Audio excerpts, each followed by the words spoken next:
Assalamualaikum warahmatullahi wabarakatuh. Selamat pagi, salam jumpa kembali bersama dengan saya pada kuliah inspiratif kali ini. Topik kuliah kita awalnya menangis di hadapan Tuhan, tapi akhirnya menggugat Tuhan.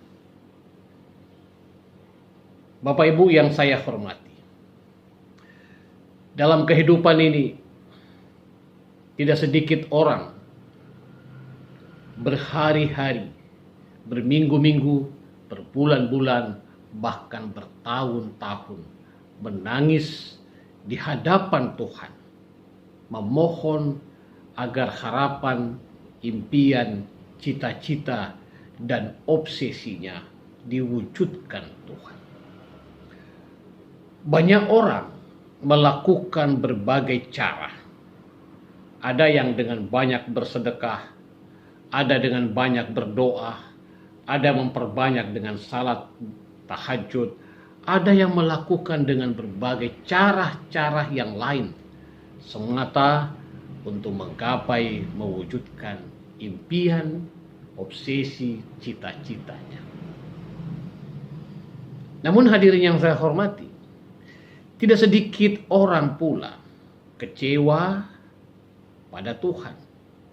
Tidak sedikit orang menggugat Tuhan. Tidak sedikit orang mengembalikan, mempertanyakan tentang bagaimana Tuhan menjawab daripada keinginan dan harapan impian seseorang itu. Bapak Ibu yang saya hormati, kisah inspiratif kali ini mencoba menerawang tentang hal itu. Ada seorang tua punya anak 6 orang. Anaknya masih kecil-kecil. Ia bermula dari pekerjaan yang biasa, jual kelontong. Hari demi hari dia berjualan. Dari situ dia membiayai hidup. Ada anaknya yang masih TK, SD, SMP. Disitulah dia bergulat untuk mencari kehidupan. Lalu suatu hari dia bercita-cita. Dia bermimpi. Dia punya impian. Impiannya adalah bagaimana ia menjadi seorang yang bisa dihitung dalam sebuah pekerjaan.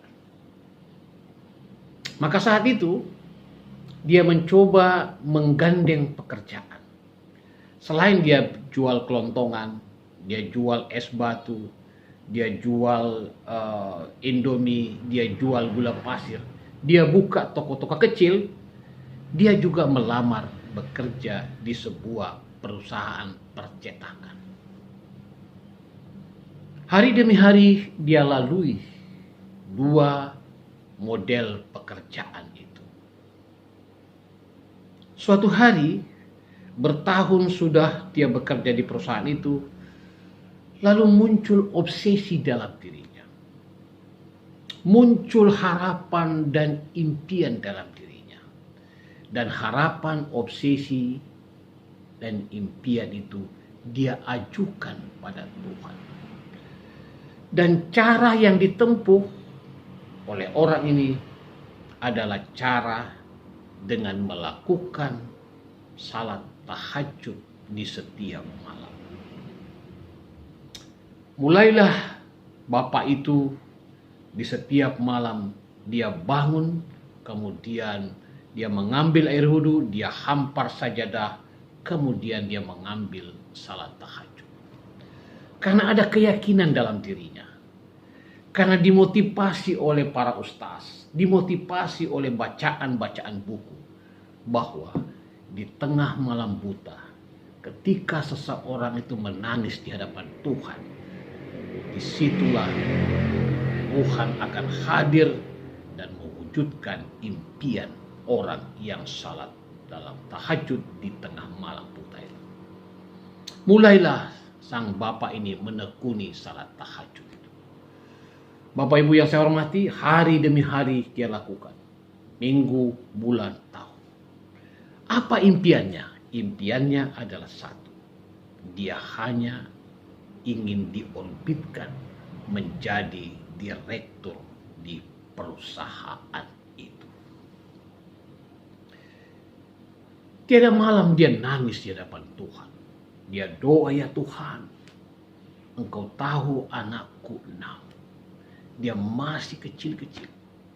Aku merindukan anak saya menjadi orang besar semuanya.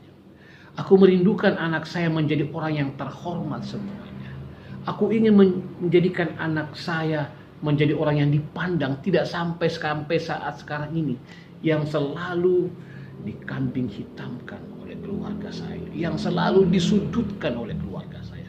Ya Tuhan, isingkan hamba-Mu ini menjadi direktur di perusahaan yang tempat saya bekerja, dan saya berjanji di hadapan-Mu ya Rabb, bila Engkau wujudkan ini, omset perusahaan saya akan tingkatkan, gaji karyawan saya akan tinggikan, dan hasil daripada gaji saya akan biayai anak saya untuk sekolah, dan saya akan naik haji dan umrah bersama dengan istri dan anak saya. Bapak Ibu yang saya hormati, hari demi hari itu berjalan. Entah bagaimana, pada satu titik tertentu diangkatlah orang ini oleh pemilik perusahaan menjadi direktur utama perusahaan tersebut sesuai dengan permintaan ketika bapak itu salat tahajud di malam hari. Tuhan sudah mewujudkan doa. Bekerjalah dia dengan sungguh-sungguh. Omset perusahaan luar biasa. Dia sangat berbahagia. Mulailah dia menabung uang gaji direkturnya untuk menyekolahkan anaknya dan untuk naik haji. Namun apa yang terjadi? Tuhan memberikan ujian yang berat. Orang ini, bapak ini dihantam dengan gosip. Dihantam dengan berita-berita hoax. Dihantam dengan berita-berita yang tidak dengan sebenarnya. Dilemparlah dengan surat kaleng. Dihantam dengan badai korupsi dan lain sebagainya. Gonjang-ganjing perusahaan itu dengan informasi yang negatif hanya berselang 8 bulan saja. 8 bulan saja dia menikmati sebagai direktur, dan karena gonjang-ganjing perusahaan itu akhirnya sang pemilik perusahaan mencopot bapak direktur tadi. Bapak Ibu yang saya hormati, apa yang terjadi? Begitu dicopot sebagai direktur, awalnya dia menangis pada Tuhan. Kini dia menggugat Tuhan. Di malam hari dia hampar sajadah. Kemudian dia menyampaikan keluh kesahnya pada Tuhan. Ya Rab, apa salah saya? Engkau maha tahu bahwa ini adalah gosip. Ini adalah tidak benar. Ini adalah sebuah cerita yang dibuat-buat. Mengapa Engkau tidak menghalangi terjadi ya Tuhan? Mengapa Engkau tidak tunjukkan kebenaran ya Tuhan pada pemilik perusahaan? Dia menggugat Tuhan. Bapak Ibu yang saya hormati, 3 hari, 4 hari, 5 hari menggugat Tuhan. Tuhan tidak memberikan jawaban sedikit pun. Tangisannya dibiarkan oleh Tuhan. Dan pada saat hari ke-9, bapak ini menyerah. Dan dia kembali setback. Dia kembali ke back to basic. Dia kembali untuk menerima kenyataan ini. Bahwa Tuhan tidak pernah salah alamat terhadap hambanya. Hanya hambanya yang selalu salah alamat menerjemahkan pemberian Tuhan kepadanya. Bapak Ibu yang saya hormati, kembalilah orang tua ini menekuni pekerjaannya sebagai penjual kelontong itu. Disitulah dia berdoa, "Ya Rab, kalau ini adalah keputusanmu, saya ikhlas menerimanya." Dan saya yakin Tuhan tidak pernah salah mensutradarai kehidupan seseorang. Dia jalanilah itu hari demi hari, minggu, tahun, dan lain sebagainya. Apa yang terjadi? Tuhan mengsubstitusi doa orang ini. Sesuatu yang pahit, pasti ada yang manis di belakangnya. Tuhan memberikan jalan yang terbaik baginya. Tuhan memberikan kecerdasan kepada seluruh anaknya itu. 6 anaknya diberikan kecerdasan.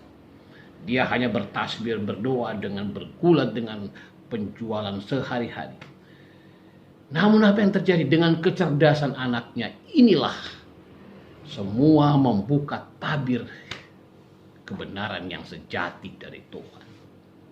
Anaknya bukan saja ada yang menjadi orang yang dokter, ada yang menjadi pejabat tinggi, ada yang menjadi sebagai seorang profesor, ada yang menjadi macam-macam profesi, dan semua anaknya tidak ada yang tidak sukses dalam pekerjaannya.